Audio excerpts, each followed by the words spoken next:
invitation to the organizers. I'm very excited to be here and to meet all of you. Today I prepared some slides on tax morale, which is a topic that I've been working on recently and I'm excited about. So I wanted to tell you a little bit about it.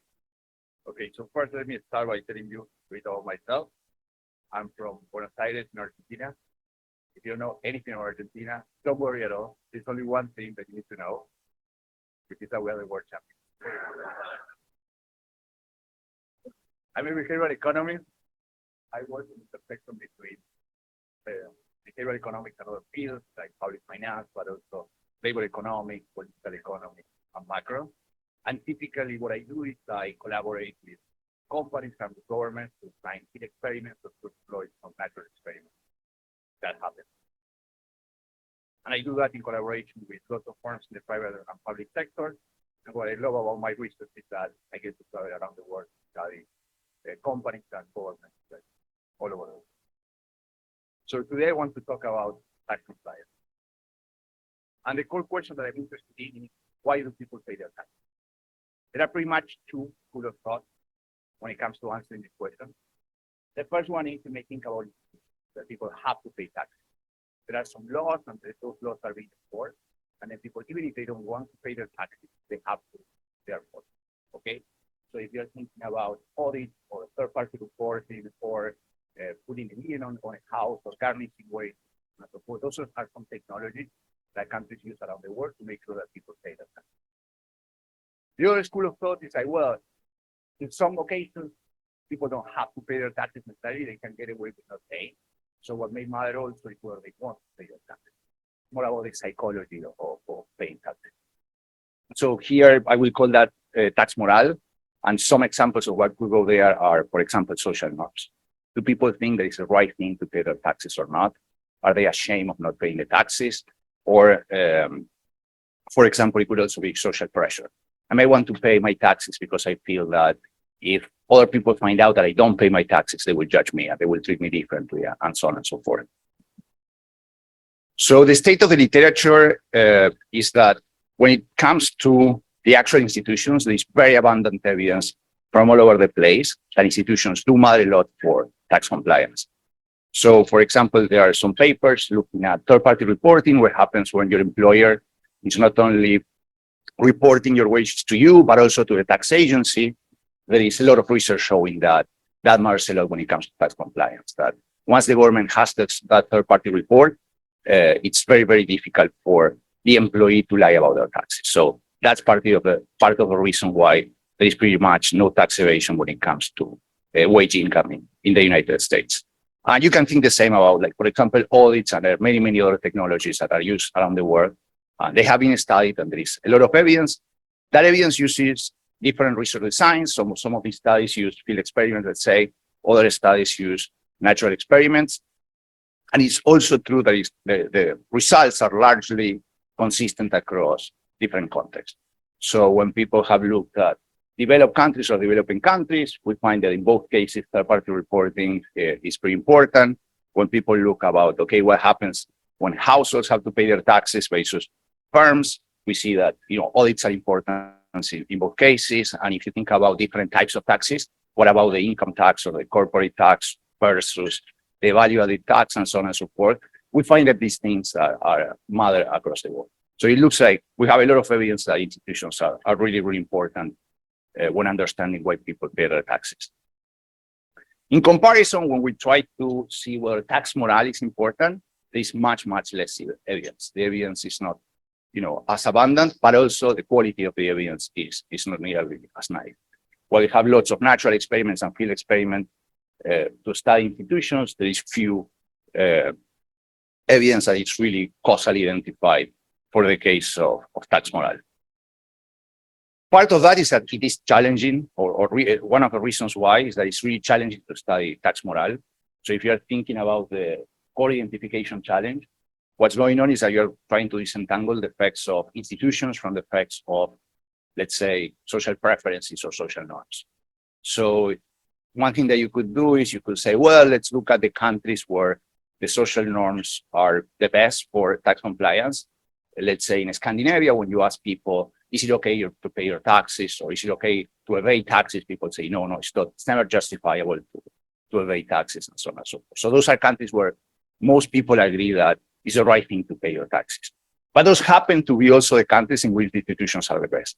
Those are the countries where they came up with, let's say, third-party reporting and audits and so on and so forth, way before every other country, and also countries in which they do it really, really well.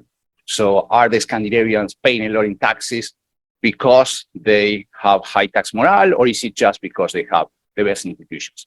If you want to disentangle one versus the other, it's going to be really, really hard to do, for example, in the context of cross-country regression. So what we really need to do is we need to try to isolate what's the effect of tax morale. We need to find some exogenous shock to tax morale and see how that affects tax compliance. So there is one cottage industries of studies that have tried to use field experiments to study these questions. So the seminal study is a study by Blumenthal, Christian, and Slamroth back in 2001, where they collaborated with a tax agency in Minnesota. They sent out a bunch of letters to taxpayers in that state. And in those letters, they had a control group and a treatment group. In the treatment group, what was different was that they were trying to get people pumped up about paying the taxes. They were trying to give them messages for why it was so important to pay your taxes. Fast forward, 22 years, and there are now hundreds of studies that use a similar methodology to try to understand whether messages of what I call moral suasion have an effect on tax compliance or not. So the formula is very straightforward. Typically, you have a database with a lot of taxpayers. You send them letters or emails or SMSs or whatever message you can. And in that message, you give them some information. Hey, it's really important to pay your taxes. Most people pay their taxes. If you pay your taxes, we can fund this, and that. So those are the type of messages, trying to get people guilty about evading their taxes, underreporting their income, and so on and so forth. And typically, there is some outcome variable, like, for example, whether they pay their taxes the month before or the year before they receive the message, or how much they reported in income after they receive the message, and so on and so forth. And the idea is we can compare this outcome for the control group that didn't receive the additional message and the treatment group that did receive the additional message, and see whether there are any differences. So there was a recent meta study that I like quite a bit, so I wanted to mention it, where what they did is they tried to collect data. Oh, yes, that, sorry. Yeah.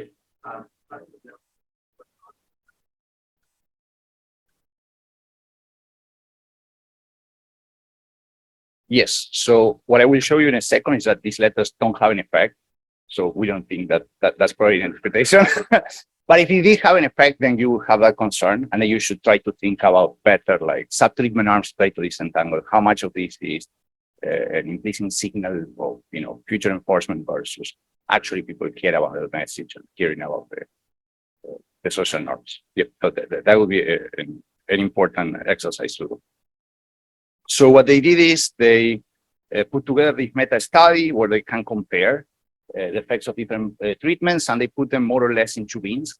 One of them is the messages related to enforcement. So, for example, one of these messages would be a reminder that you may be audited next year, or a message that you have been pre-selected to be audited, or a message about others, some like the penalties they could be subject to, and so on and so forth. Something about like, okay, you have to pay your taxes because otherwise you may get these extrinsic penalties. And across the board, what they find is that the effects of these messages seem to be pretty positive and robust. It's very clear that regardless of the context of precisely what type of enforcement you are looking at, generally this tends to be a good thing for tax compliance. Then they look at the hundreds of studies where they had a treatment arm of moral suasion, a message along the lines of, evading taxes is never justifiable, or you should pay your taxes. Most people pay their taxes, and so on and so forth. And what they find is that the effects are largely ineffective. And I want to clarify that a lot of these studies have both treatment arms. So there will be a lot of studies where in one treatment arm, they are sending some reminder of the enforcement technology, and the other treatment arm, they are also sending a message of moral suasion. So it's not that these are studies done in very different types of subjects or contexts and so on and so forth. These are the same researchers in the same context most of the time. They are just receiving, different people are receiving different types of messages.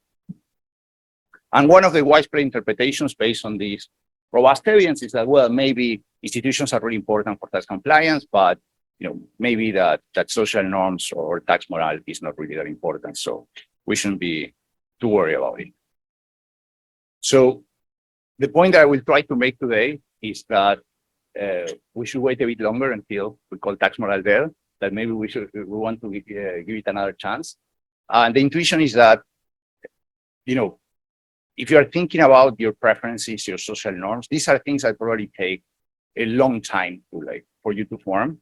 So whether you think paying your taxes is right or not may depend on things like, for example, maybe you went to church growing up and, the priest said something about the importance of contribution to the community, and that had a very deep impact on your beliefs going forward.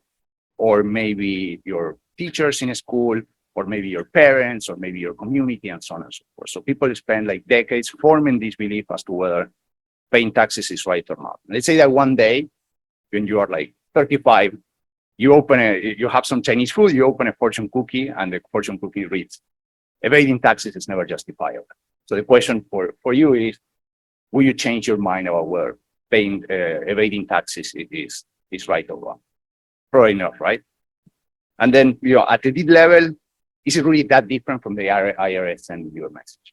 Right? Just a letter or a text message or whatever. Should we really expect this to move the needle, to change people's preferences? And I think the answer is probably not. So what I will be doing today is showing you one paper and mentioning other papers that are trying to look at the question of whether tax morale is important or not, by changing the methodology a little bit, by trying to dig a little bit deeper.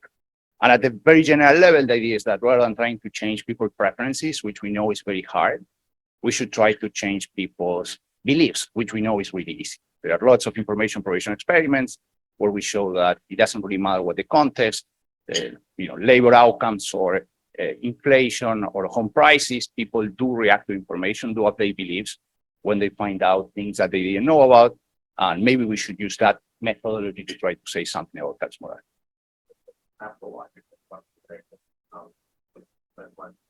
Your take on, but what do you think are appropriate domains for kind of or German side of mechanism?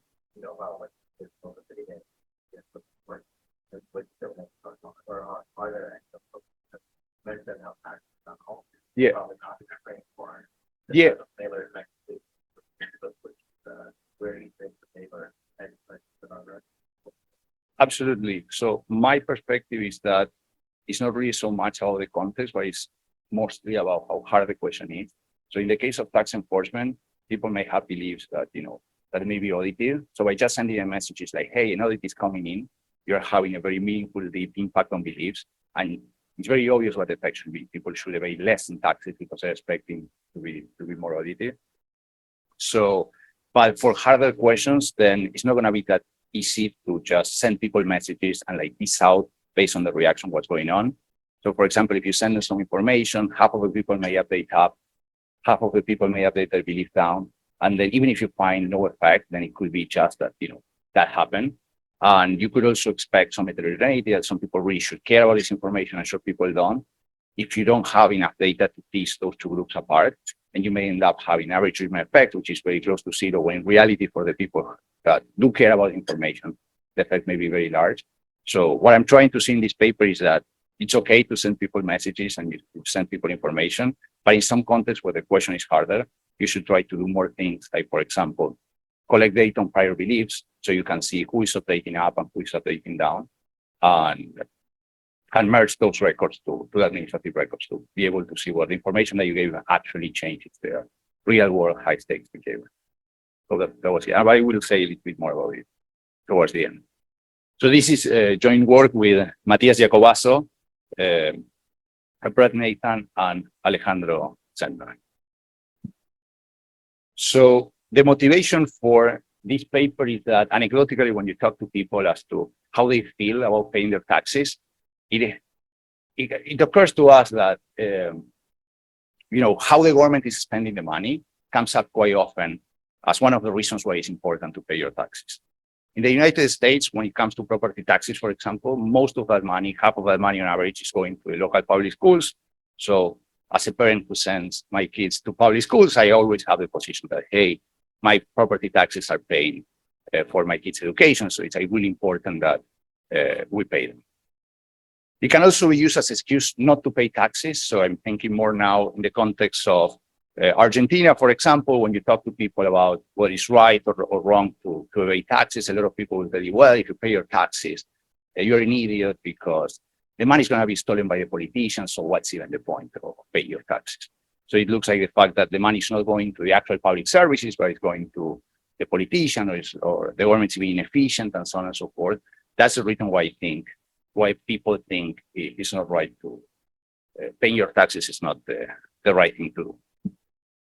So there is a question that we had, which is, one example of tax morale is that maybe people's willingness to pay taxes, how excited they are about paying their taxes or whether they think that it's the right thing to do, will depend on their perceptions about what's happening with the money. When they feel that their tax dollars are flowing into services that come back to benefit them, like I have kids in public school, I pay property taxes, and then those dollars get sent to a public school. Maybe I'm going to be happy to pay my taxes. But if I feel that those dollars are going to be benefiting someone else in the community, or they're going to be benefiting other communities or the politicians and so on and so forth, then maybe I won't be as excited. This type of mechanism receives some names in the literature. So if you look at the old school tax scholars, they would talk about benefit-based taxation. That's a way in which they refer to these normative concerns. More recently, for example, in the review article by Ludmer and Singal, they talked about this like reciprocal preference. So the context in which we run this study is the context of property taxes in the United States. And the reason why we picked this context was due to two key advantages. The first one is that we have a real preference measure of people's excitement or willingness to pay taxes that it's under the context of legality, which is tax appeals. So typically in the US, if you get your tax property bill, you get your home assessment, they apply some tax rate on that, and they tell you, okay, this is how much you owe to a government, $6,000 or $10,000 or whatever.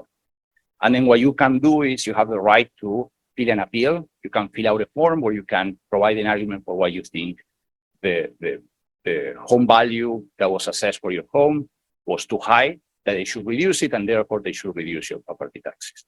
And this is something that is more or less popular in different states. You can do it in every state, but in some states, a lot of people do it. In some other states, they don't do it.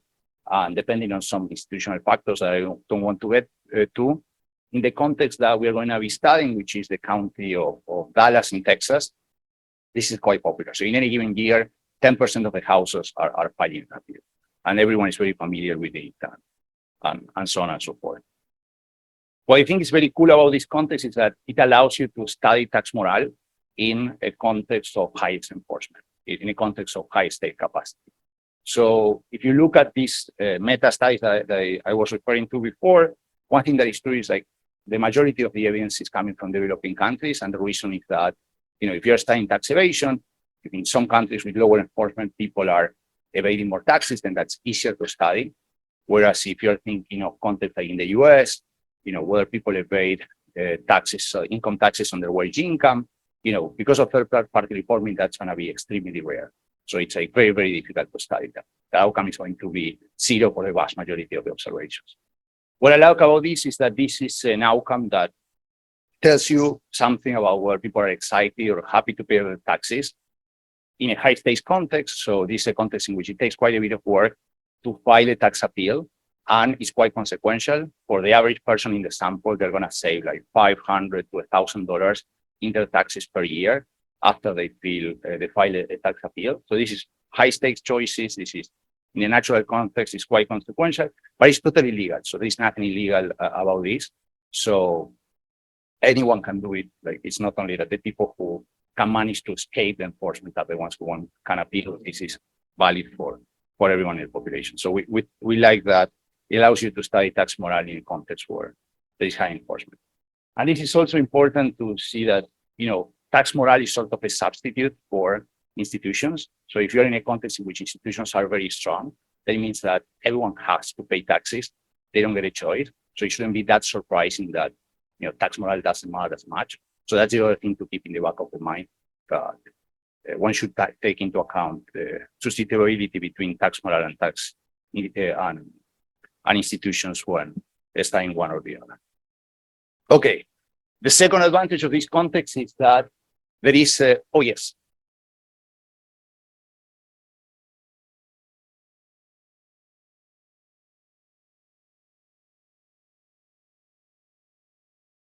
Yeah.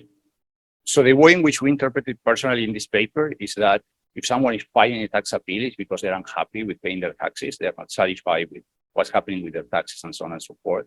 So we are going to interpret that as like low morale, like the tax morale is going down. Exactly. The vast majority of them. So we could also look at tax delinquency. So some of these people, a very small share, will end up, failing to pay at the end of the year. But again, if you wanted to do that, that would be an outcome where, the people with low tax morale is like less than 0.5% of the population. So they wouldn't have enough variation to study them. So the other important fact about this context is that there is a clear distinction between who benefits directly from government spending and who doesn't, which relates back to the example that I gave earlier today. If you think about households who have children enrolled in the local public schools, then that means that about half of the money that they pay in property taxes will go back to the local public schools where their kids go to. Whereas if you're a household who does not have a kid in public schools, then that means that half of the money you're paying is pretty much going to someone else. Like it's not going to benefit you. It is true that you may still care about other people's children and you may be happy to pay taxes anyways, but we are trying to study here is precisely whether there is this type of reciprocal motivation. That is precisely because you think the money is going to your own children that you're excited or happier to pay your taxes and therefore less likely to file a tax appeal. So rather than going deep into, yes.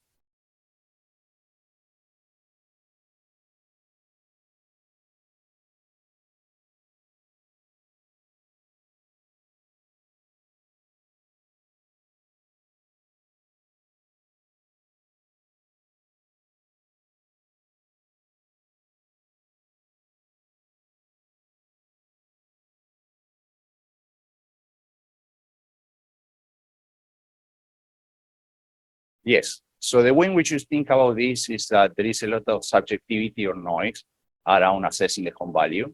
So for example, if you take in the area, and this exercise that we do in the paper, we take a home and we see what's Zillow's estimate for the value of that home and what's Redfin. Typically, they are off from each other by like 15 to 20%. So the government is coming with their own estimate, but you could argue it's like higher than that and lower than that. You should think mostly about that. It's not that, there are some houses where clearly they're underestimated and some houses where they are clearly overestimated. They are hiring a company that uses a ton of data to try to come up with these values. It's more like, okay, we can sort of agree to disagree, and I can give you some like data point arguing that it's higher or lower, and so on and so forth. Yeah. And pretty much for everyone in the sample, we could come up with a data point, like we could cherry pick, hey, there was a house that was sold like 2 blocks away that has similar number of bedrooms, square footage, and so on and so forth, but it was sold for less than the assessed value for your home. So it's kind of easy to come up with, like you can call it excuses or arguments for why your taxes should be lower. Yeah. So we did, oh yes.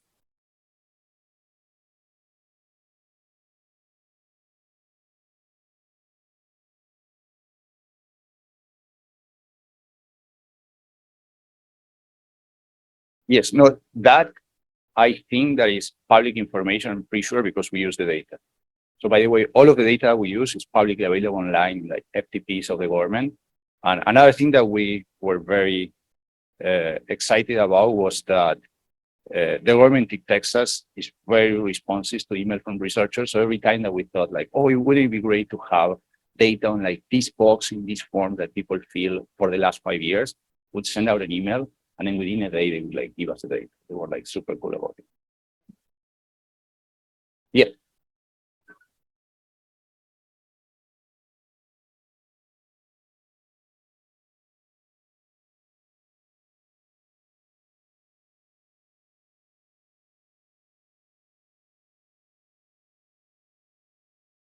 Yes. So I don't think that is necessarily anyone will use like the government's assessed value as a proxy for like how much I should pay for these taxes. In everything, you want that number to be lower than it actually is, because it means that the next person that buys the house may have to pay lower taxes. But I think that is like a very minor mechanism. I think that the vast majority of people are just not thinking about it, but we can talk about it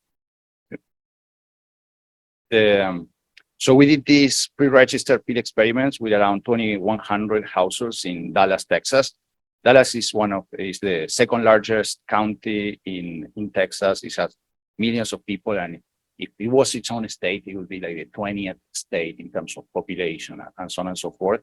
It's also an interesting place because it's quite diverse in many dimensions. So, for example, it has a lot of minority groups like Asians and Hispanics. It also has like close to an even split between Democrats and Republicans and so on and so forth. So those were part of the reasons why we picked this one county. We could have picked others, or we could have combined many, but we thought that this one got as good as we could. So using survey data, we're going to survey all of these houses, and we're going to try to elicit their prior beliefs about what we call the school share. That's a share of your tax dollars that are going to the local public schools. And then what we're going to do is we're going to conduct an information provision experiment. We're going to flip a coin, and to some people, we're going to tell them, hey, according to the administrative records, this is, for each dollar that you pay, this is exactly how much goes to the public schools. And to some other people, we won't give them any information. And afterwards, we're going to look at their posterior beliefs after they received or didn't receive the information. What do they think about the value of the school share? But most importantly, we're going to sit back and wait a few months and merge the records back, the survey responses back to administrative records, where we can see 2 to 4 weeks later whether they actually file the tax appeal or not when they have the opportunity to. There is a particular window when they can file an appeal. What we did is we invited all of these people to a survey right before the window opened and a month before the window closed, so people had plenty of time to file the tax appeal if they are unhappy with their property taxes. So the research design is very straightforward. So we start with a prior belief where we tell people, hey, according to the government records, which are public, again, we estimate that you paid $6,245 in property taxes in 2020 for this particular property.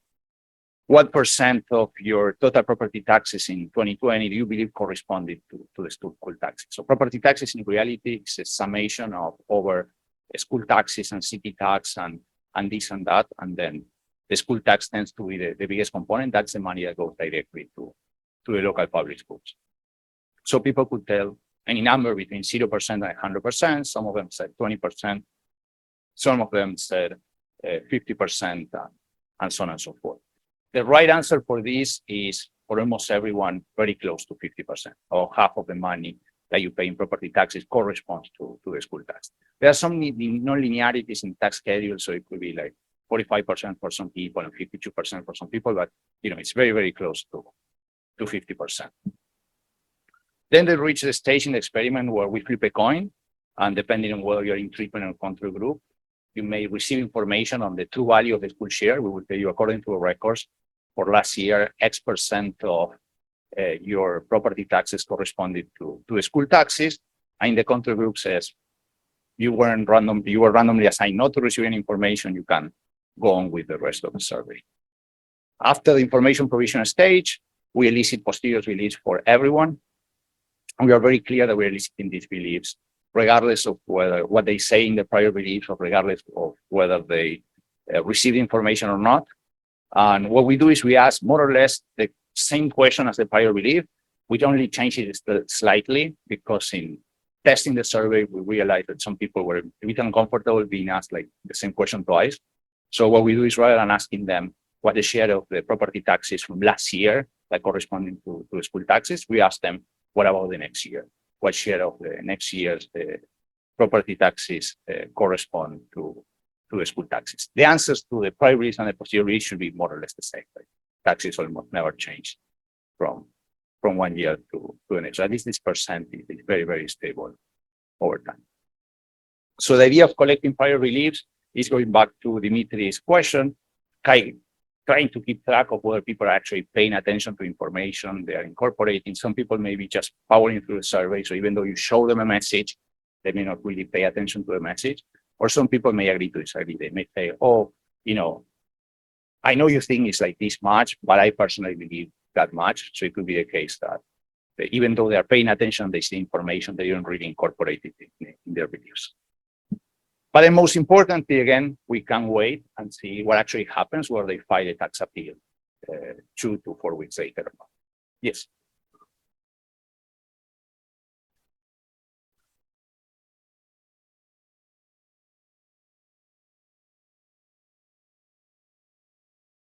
The prior relief for the treatment group. Yes, so that's crucial, and it will become more obvious later. Depending on where your prior relief is below or above the information, you may expect that they update up or down. And the same thing, if their prior relief coincides with information, they already knew the information, you shouldn't expect any effect. So it's crucial to the prior relief. And that's one of the reasons, this is one of the things that you won't get from just sending mailers to people, because you send them information, but you don't know what they believe before they receive the information. So it's a lot more convenient to provide information in the survey itself. So the primary outcome is a dummy variable that was going to take the value 100 if the household appeal the property taxes, they file a tax appeal. And to give you a sense, in the control group that didn't receive any information, around 30% of people file a tax appeal during that season. Yeah.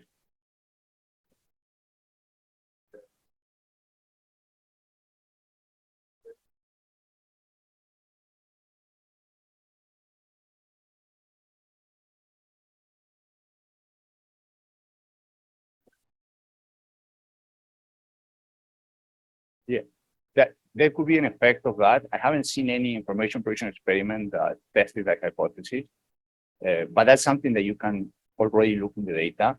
You can do a graph where you split the sample in bins. You can have a bin which is people were about right, plus minus 5% of the truth, and you can see what's the effect of the information for those people. You can compare treatment control within that bin. And if you were to see that on average it has a positive effect and a negative effect, that could be one of the reasons. It could be that, well, actually, even though they quote unquote knew it already, they were not sure, they were just like guessing. But now that you give them information, they actually became more confident about that belief. So the point estimate is the same, but the actual confidence interval became a lot tighter. So that could explain why there are some effects. Here, what we find is that there is no effect for the people who already knew the information. So we don't think that should be a concern. But in other contexts, that may be true. Yeah.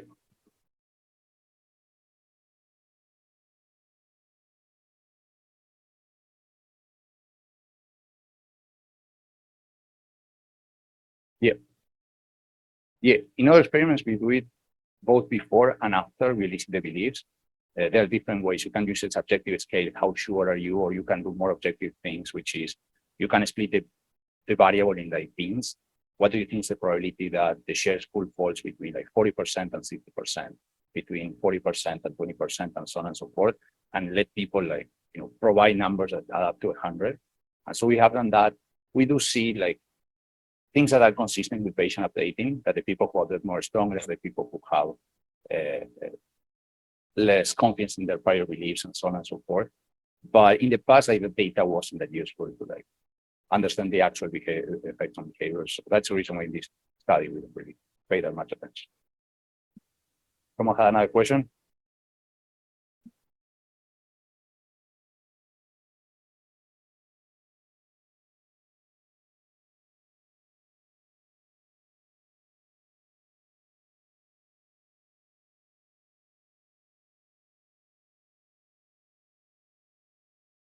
Yeah.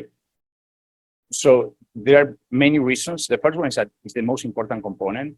So the school tax accounts for 50% on average of the property taxes. The second largest component, I think, the city tax, and it accounts for only 20%. So if you are going to focus on one, you may as well go for the most important one. The second reason, and the key reason, is what I said before, that for school taxes, there is a clear distinction between who benefits and who doesn't. For the city tax, okay, they repair the streets. Okay, we need to ask people where they drive or they use the street. But even if you don't drive, the UPS person like uses the street to bring you the stuff, like figuring it out who benefits more or less from the city tax would be very complicated. So with the school tax, it was super obvious. You just ask people, do you have school-age children? Yes, no. If so, do they go to a local public school? Yes, no, and that's it. That's all you need to know. So it would be the simplicity.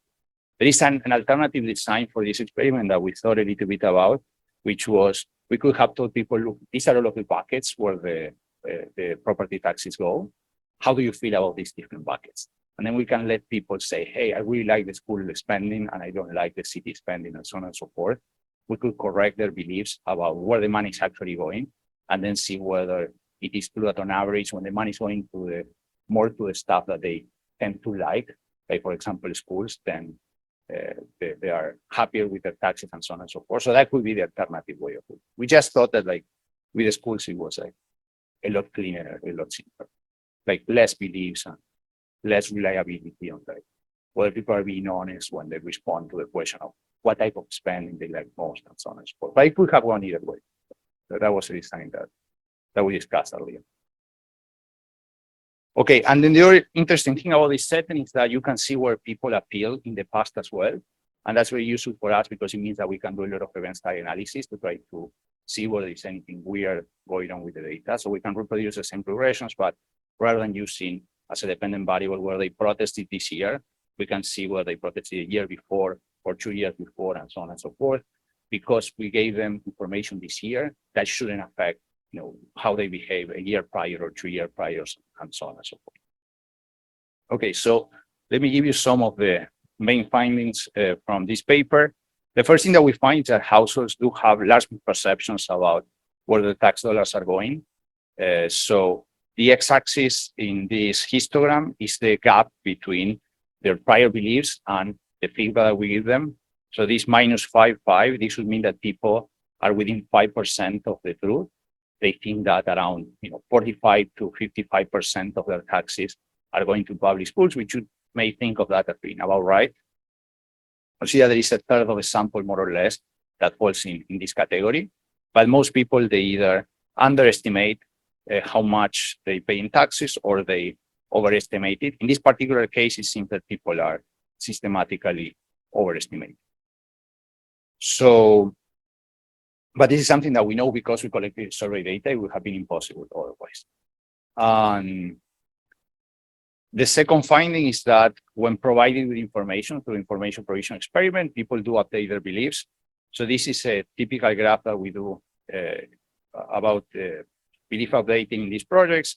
So the x-axis over here, you can think of that of the potential updating that people could do, the difference between the feedback that you're giving them, the 50%, and the prior, how much they thought was going to public schools at the beginning of the survey. And then the y-axis over here is the actual update, the difference between their posterior belief and their prior belief, how much they change opinion during the survey. And what you can see is that for the control group in gray, it's pretty much a flat line. It means that people who were underestimated, whether you were underestimated or overestimated, is totally unrelated to whether you're updating up or down during the survey. Whereas for people in the treatment group in red, there is a very strong relationship between whether you were underestimated or overestimating and how much you updated. In particular, the people who overestimated, they tend to update down. These are negative numbers. And the people who were underestimated, they update up. And the more you were underestimated, the more you update up.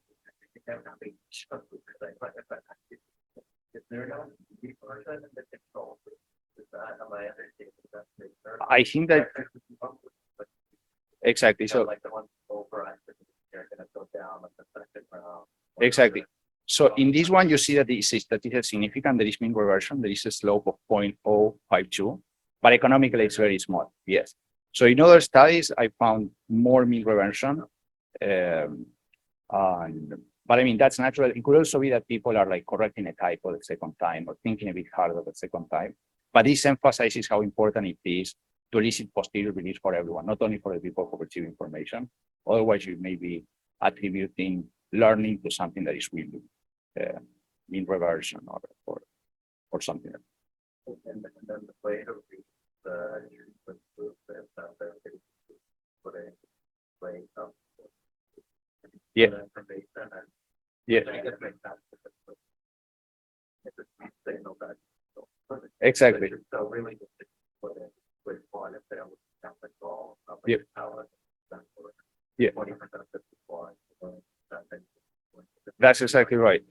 So what Dmitry is saying is that if you feed this to like a Bayesian model, what you find is that the people are forming posterior beliefs using a weighted average between their prior and information, where they're giving a weight of around 0.75 to the information and a weight of 0.25 to their prior belief. So in reality, that's the average person, but it's not such a thing as an average. If you do a scatter plot rather than a bit scatter plot, what you see is that there's something different going on. It's like there is a bunch of people who are just updating 100% all the way to the signal, and you have some people that are barely updating or not updating at all. That our best interpretation is that they are not paying close attention to the data, or maybe they disagree with the data. So that's the way in which you can think about it. That's being hidden by the bin scatter plot. So what we find is that when people increase this belief about the school share, when they find out that, hey, more of my money is going to the local public schools than I thought originally, that has a negative effect on the probability of appeal for households with children. So those households say, like, oh, that's great. It means that more of my money is going to benefit my kids. I'm happier to pay my taxes because of that. So, when the opportunity comes to appeal, I'm going to be less likely to file an appeal. Whereas we find the exact opposite effect for people without children in public schools. For them, it looks like they go, well, it means that more of my money is going to benefit other people's children. This is not going to benefit me. So I'm less excited about paying my taxes. If I have the opportunity to file an appeal, I will try to take that opportunity.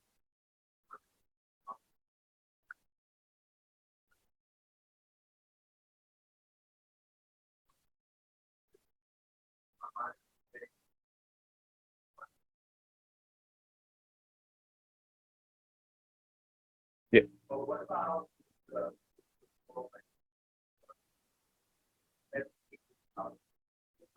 Yeah.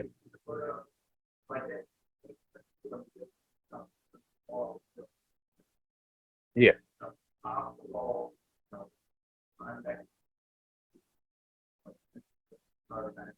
Yeah. No. Yeah. No, that's the same point. So one thing is that in terms of salience, we are listing prior and posterior beliefs about this for both treatment and control group. So we think that, to the first order degree, whether the money is going to public school or not, it's salient for everyone. And all of these things are about the difference between treatment and control. So I wouldn't attribute that to salience. It's like more about belief updating. That's our favorite interpretation. With respect to the second thing, we actually included a bunch of questions towards the very end of the survey, where we try to elicit something closer to the social norms. So we do these hypothetical exercises where we say, hey, let's say that you are the mayor of Dallas County, and you get to choose property taxes. And then you have these two households. There is a household A and a household B. Household A, both they earn the same amount of money, or their home is worth the same. But household A has kids that go to public school. Household B doesn't have kids that go to school. And how do you want to split the taxes? And what we find is that there is some heterogeneity, but the average person actually wants the people with kids to pay more in taxes.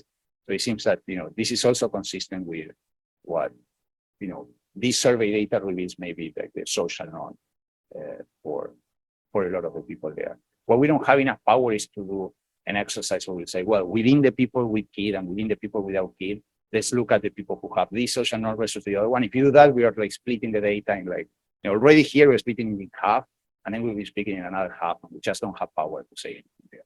But at least we have some survey data to speak directly to what you mentioned. Yeah.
Yep. Yep.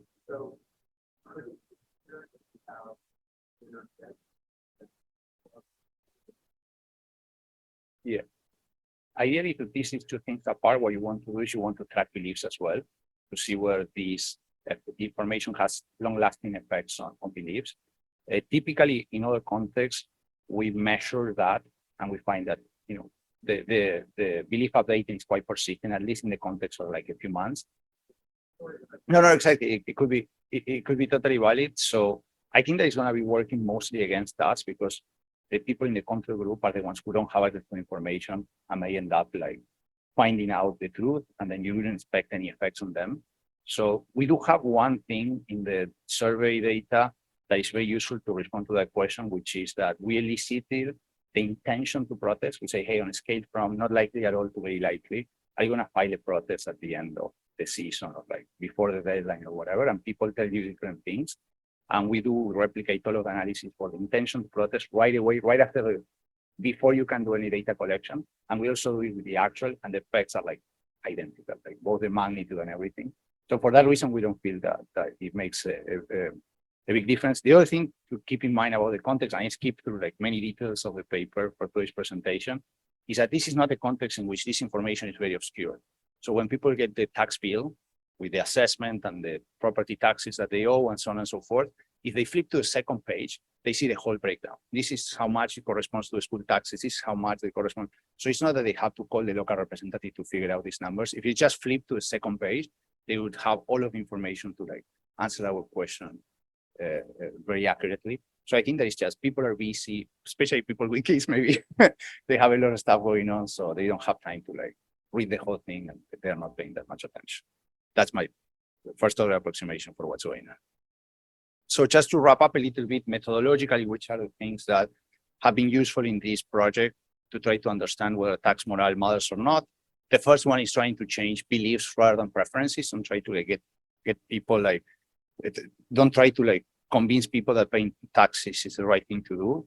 Try to see whether you can test tax morale or disentangle tax morale by changing their beliefs instead. When providing information, it's very important to measure prior beliefs. So I discussed that already. In our context, we see that on average, people tend to update up regarding the school share, but that we know because we elicited the prior beliefs. Otherwise, we would have no idea about that. And conditional on having the prior beliefs, and you can squeeze a lot more out of the data because you can see, well, what's happening with the people that update up, what's happening with the people that update down, and is it true that the effects are in the opposite directions and so on. And the last thing is that it's important to measure heterogeneity in preferences. So you may be able to think of a message that is going to have a positive effect for everyone. And if you do, that's great. But a lot of the time, if you actually write down a simple model of tax morale, which is what we did for this project, you will realize that, well, some people are going to be very happy about this information. Some people are going to be very unhappy. So the effects may go in the opposite direction. In our specific case, it's true that, because people with children are half of the sample and people without children are the other half of the sample, the effects are strong and they go in the opposite direction. But if you were to ignore who is who and just take the average would, these effects would like cancel each other out. So you would miss out in what's really going in the data. So I wanted to mention some more examples of work in progress. We're wrapping up these papers. So I wanted to do it a bit of publicity in case you are interested. So with the same co-authors from the previous paper, we have another project where we use the same setting, but rather than giving them information on how much of their tax dollars are going to public schools, we are giving them information on what's the average effective tax rate that people in the county pay.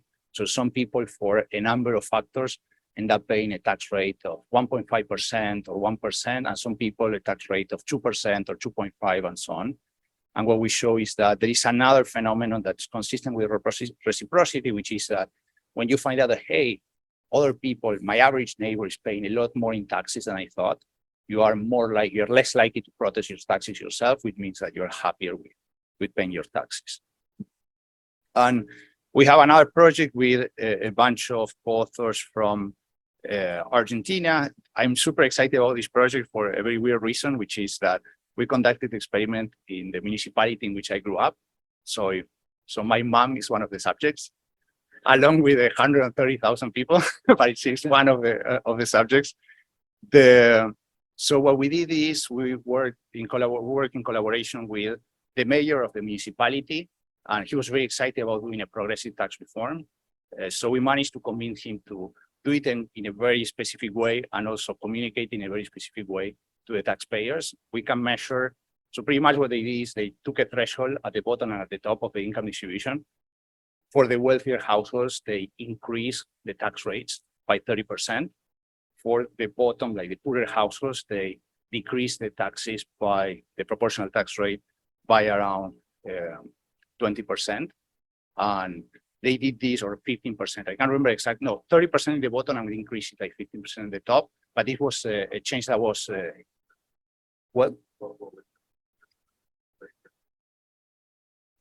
it's a small, like property taxes around the world is like a 1% like of the home value and so on and so forth. But the important part was that it was something that was expected to be really neutral. So it was like a progressive reform. It's not that taxes on average were going up or down. Yeah. Yeah. No. We are thinking so it went from like 1% of your home value in property taxes to 1.15%. Exactly. Yeah, exactly. And but it was revenue neutral, so it's like a progressive tax reform. So we can measure with an RDD analysis what's the effect of the reform itself on tax compliance, and we do find effects that you may, expect, which is that for the people that taxes are going up, their compliance goes down. For the people that taxes are going down, their compliance goes a bit up. But we can also see what's the effect of changing other people's tax rates. So what happens to the poor people that you're reducing the taxes? What happens when you let them know through an information provision experiment that you're increasing taxes on the rich? And we find that has like an additional effect. It further increases their tax compliance. And we find the opposite effect for the rich households.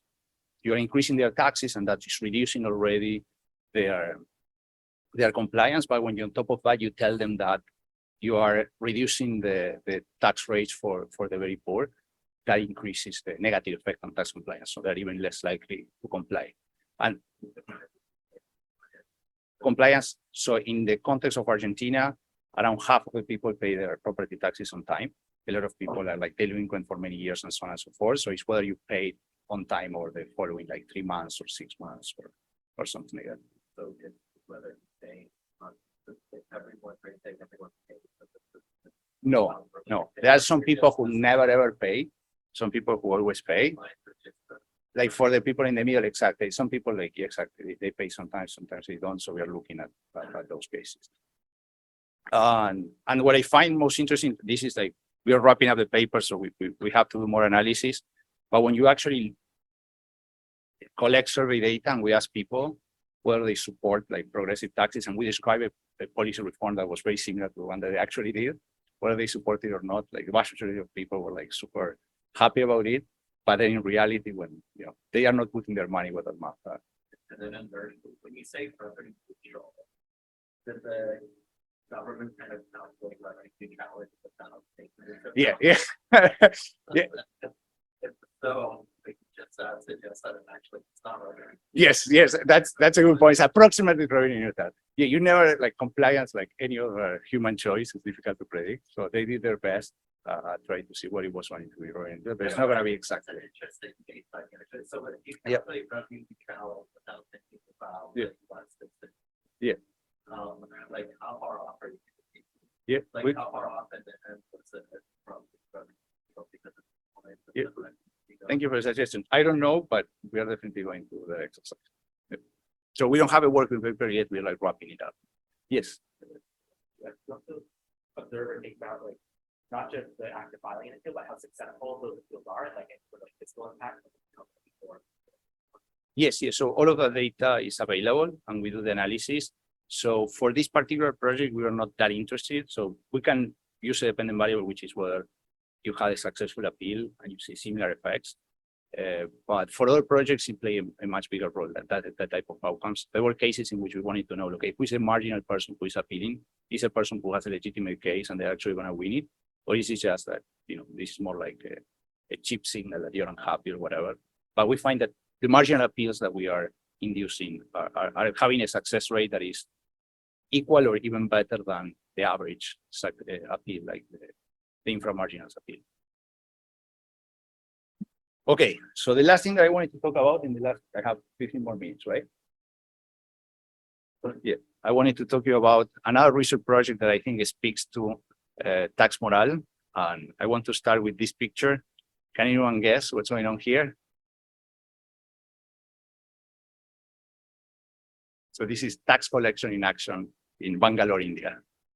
So there is this religious tradition that if you start banging the drums, people will come out and give like some big news. Typically, the priest is the one doing that. And then the government had these policies where they would go door to door to different households to collect, taxes, property taxes, and so on and so forth. And they gave you an option. You either pay now and then we go away, or if you don't pay, we're going to start banging the drums and your neighbors are going to come out and we're going to tell them that you decided not to pay your taxes and this is how much you owe in taxes. So the US does sort of like similar thing, and with the co-author Hugo Troiano, we decided to study, and this is a type of policy that is common around the world. The difference is that rather than using people and drums, which is very labor intensive and costly, we do a thing that is a lot more cost effective, which is using the internet. So if you go to, for example, the Massachusetts Department of Revenue website, you will see that there is a link somewhere with the complete list of tax delinquents, everyone who owns at least $25,000 in outstanding tax liabilities. It could be mostly state income taxes or state taxes. And you can click and you can see a lot more detail. Their full names, the amounts that they owe, the city. In many cases, you can also see the full address, when the debt was originated, and so on and so forth. So the intuition for it.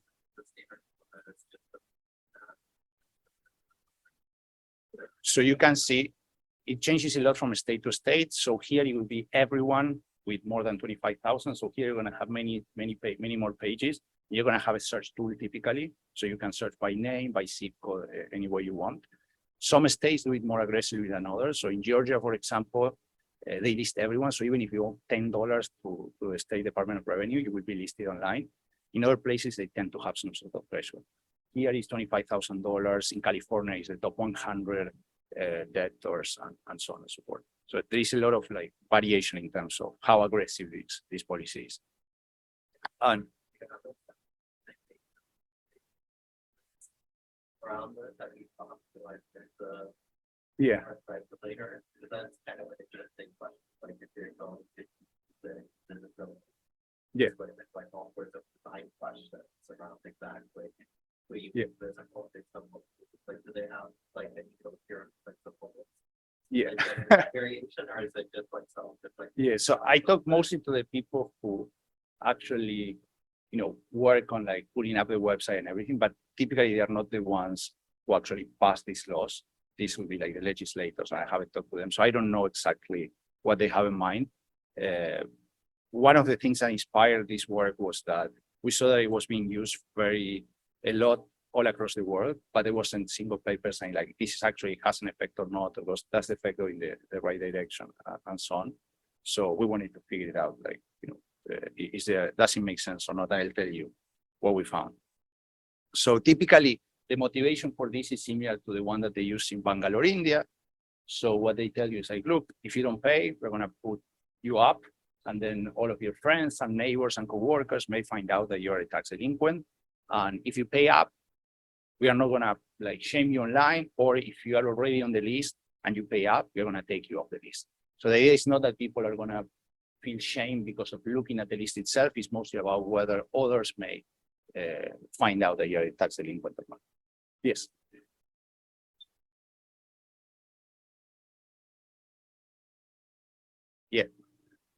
Yeah, that's a great point. So the government has many policies that they can use in a harsh enforcement country like the United States. So for example, they would typically try to garnish your income if you are an employee. They will go to the employer and say, hey, take X% of your money, of Guillermo's money for whatever number of years until he pays up all of the debt. So if you are an employee, then you're screwed. They can put a lien on your home if you have a home and so on. But for a lot of these people, there's not much that they can do. They run out of like instruments. So this is sort of a last resort. My best guess in the case of Bangalore, India, you pretty much have very low state capacity, very low enforcement. So it may be that that's your last hope. Right there. Yeah. And that's it. I want to get back to this later on, because I think that's one of the like spaces where there is like a lot of room for research, trying to think about like, does it even make sense to have this type of shaming policies when you have all of these financial instruments that seem to be quite effective for most people. So what we did is we conducted this experiment where we flip a coin to decide whether your neighbors have access to this website. So you receive a letter that with 50% probability says, hey, we're sending you this letter, but we're also sending this letter to other people in your neighborhood. And this letter includes information about the website, how to access it, what it does, and so on and so forth. With 50% probability, we tell you, look, we are giving you this exact same information, but there is a box that says, like, don't worry, because you are the only person in your area who is receiving this communication. What we are leveraging over here is the fact that even though the delinquents themselves almost surely know the website because they have been warned several times by the tax agency that they will be listed there, this is not something that is like of common knowledge. It's not like when you walk around one of these states, everyone knows that this tax list exists. Maybe nerds like us, we do know, but other than that, they are not very well known. So the idea is like, okay, your neighbors may find out because of our letter. So what we find out is that when you give the access to the neighbors, or you threaten that you will give the access to the neighbors, the payment probability goes up. The probability that people pay off their debts goes up. It goes from something like 8 percentage points to 10 percentage points over the next 3 months. But we only find that significant effects for people who owe less than $2,500. When we look at the people who owe $20,000 or $100,000 or $500,000, there are some cases like that in our sample. We don't find any effect. And since then, there have been some other papers that found, if anything, like stronger effects in other contexts. So there is a very nice paper in Slovenia where they look at a similar tax shaming policy, but for firms rather than individuals, and they find this very strong effect on their compliance. There is another study in Dominican Republic, both with households and with firms, where they have also a shaming intervention, and they find significant effects on the subsequent tax compliance. And more recently, this is the one that I'm aware of. There is a study in Uganda with households there. We are talking about like the lowest of the state capacity, and they also find that people are more likely to pay when you threaten that you're going to list their name. So it looks like there are some average effects that go in the right direction. So I wanted to conclude with some thoughts about some of the policy implications of this work, but also some avenues for future research. So there is some growing evidence that tax morale is more important than we thought. The methodological lessons is that measuring tax morale is hard. You have to think a lot about how you want to design the study. My recommendation is do not try to show preferences, try to change belief instead, and do not rely only on administrative data to the extent that you can leak administrative records and survey data. There is a lot more than you can do. Yeah, Jonah?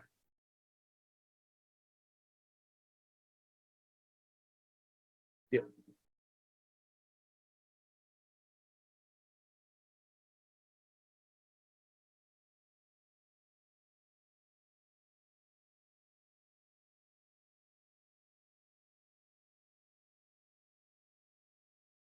Yeah.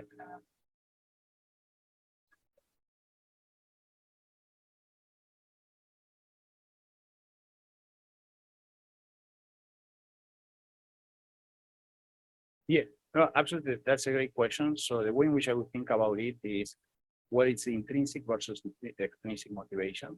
So if you pay because you're scared of penalties, like financial penalties, or where you know something that the government knows and so on and so forth, then, I would put that on the institutions. I would put everything else in the bag, which is tax morale. So in the case of the share of the full taxes, that's intrinsic motivation because people are finding out like, hey, the government's being nice to me because they're spending all of this money in my kids. So I want to be reciprocal and give money back. So that's mostly about reciprocity and social preferences. The study that I mentioned about the tax rate is mostly about fairness. It's fair that if other people are doing their part, if everyone is pitching in with their property taxes, I should pitch in too. And so it's most about if I do have a choice, if I can get away with not paying my taxes, or what would I do? And then if there is any information that's going to change your opinion, well, it's up to you, and you're not doing it because you have to, then I would put that under tax morale. And these are just some examples. You can come up with many other stories that are consistent with tax morale. Yeah.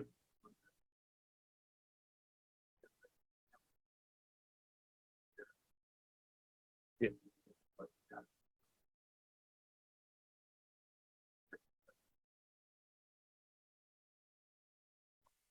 Yeah. Yeah.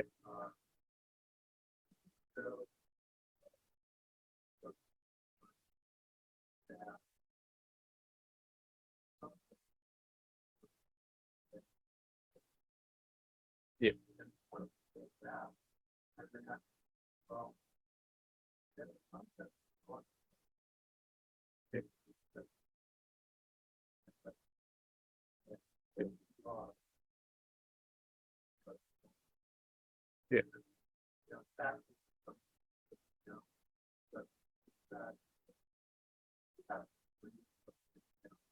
Yeah.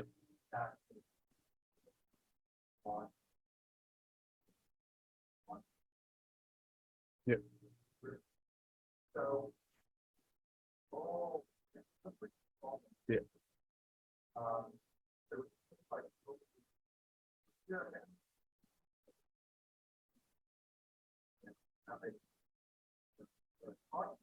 Yeah. Yeah. Yeah. Yeah. If it's kind of a combination of the two or some middle case, this is very similar to the discussion that we may have when we are thinking about economic growth, like the role of institutions versus culture, and there's the whole literature about that. And we typically run into this.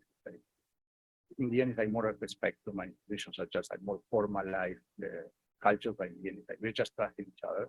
So I don't want to go into a rant about philosophical issues right now, but I would love to talk more about this during the break. And okay, so some food for thought. One is that one comment that I get very often is well, but that's all very nice. I trust that, tax morale matters, but, what can we do with it? Can actually governments increase or boost that tax morale, tax compliance in some way? And people are typically looking for a silver bullet. Like, what if you tell everyone in the population X tax compliance is going to go up? I'm more pessimistic about finding magical policies like that.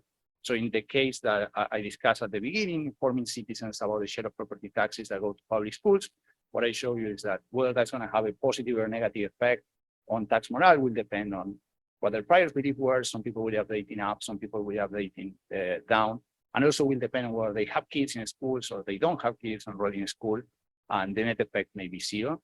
However, there may be some other messages that you could come up with that may have a positive effect, like an average positive effect or even a positive effect for everyone.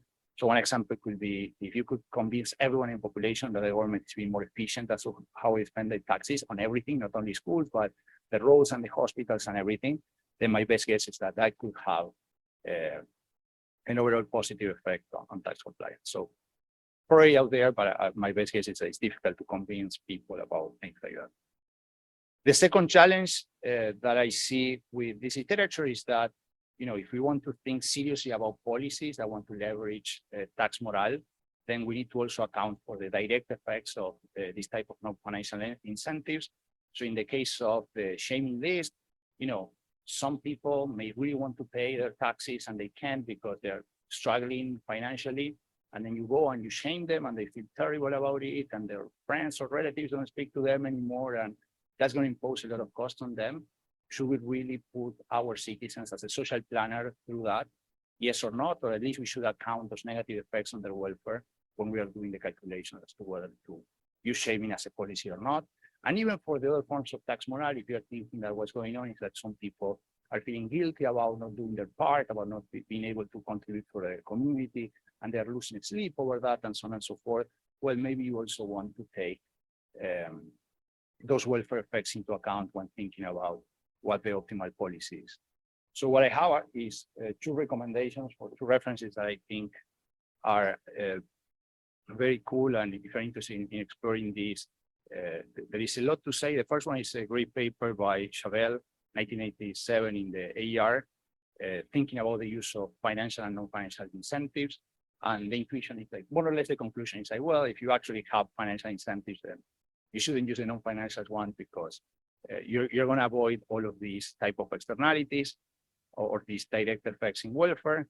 And the second paper is actually a paper by Dmitry and others where they try to do something more empirical, trying to think about shame as a policy and estimating directly the welfare effects of shame. Are they on average positive or negative? And I think there is a lot more to be said about these issues.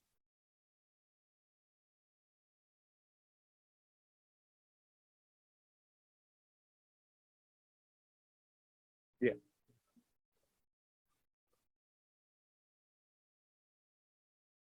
Yeah. Yeah, that's an excellent point. So in the paper we do, we had a treatment arm trying to look at that. On top of giving them information about the website, we will also have a table with 10 randomly chosen individuals or tax delinquents from your area, from your same zip code or something like that. And then we will pick them randomly so that by chance, you may get people that owe a lot of money or people that don't owe as much money. And the idea was, is that affecting your own decision of paying your taxes or not? And we thought that that was like a big point. Like for a lot of people, when they find out about the website, the first reaction is like, wait, some people don't pay their taxes. I thought that that wasn't like even an option. And so we don't find any effect of those treatments. So when we tell you that, you know, there is more people than you thought or less people than you thought are not paying the tax, it doesn't seem to be affecting their own decision. However, there are many caveats. One of the most important caveats is that we are doing the experiment with people who are already tax delinquents. So maybe for the people who are not tax delinquents, if they find out that other people are tax delinquents, they will change their decision. And actually, in one of these papers that I mentioned, the one in Uganda, they also had a second treatment arm along this line. And they do find that it backfires to that mechanism. So there is some recent evidence that maybe that's something we should worry more about. But that's an excellent point as well. Yeah. What is your view of what like the well like they it's not just like of course we have a lot of political experience on higher ed topics. Yeah. Of course, but like if we set that aside, Yeah. for a second, like you know, we could fund the higher ed, on audit, it's so to work. You know, we think we should just like focus on the other stuff that's like a little bit of extra, or do you think like that more than stuff and stuff like kind of like the substitute that it's sort of less time about optimal audit and so forth. Like, yeah, what's your take on this? I don't have any strong opinions. Actually, the main reason why I started studying tax morale was because I wanted to know, like, go to the deep roots of like what people are making these decisions. I wasn't as motivated as about the policy implications necessarily. But in terms of implications, the one thing that worries me a lot is that if you think of context where the tax morale is very loud, like Argentina, there may be some sort of trap in the sense that nobody pays their taxes because we all agree that we shouldn't, and because everyone else agrees that shouldn't, then that reinforces like the social norm, reinforces the law compliance and so on and so forth. So the one thing that like I feel that could be maybe avenues for future research, thinking about whether there is a culture trap or like a tax moral trap where you may end up in contexts which nobody wants to pay their taxes. There is no way out of it. So that's the thing that worries me the most. Okay, so feel free to reach out. You can Google my name and like send me an email if you have any questions, especially if you want to do a field experiment and you have any questions about the implementation or you need any tips or things like that. Just do make sure to like CC my co-authors because there are some parts of implementation that may not be as aware of. So if we should see everyone, then we can all pitch in. And thank you so much. And I have a final message regarding the rest of your careers, in that many of you are gonna either on the job market right now, as I found out yesterday, but it will be very soon. You got this. Best of luck.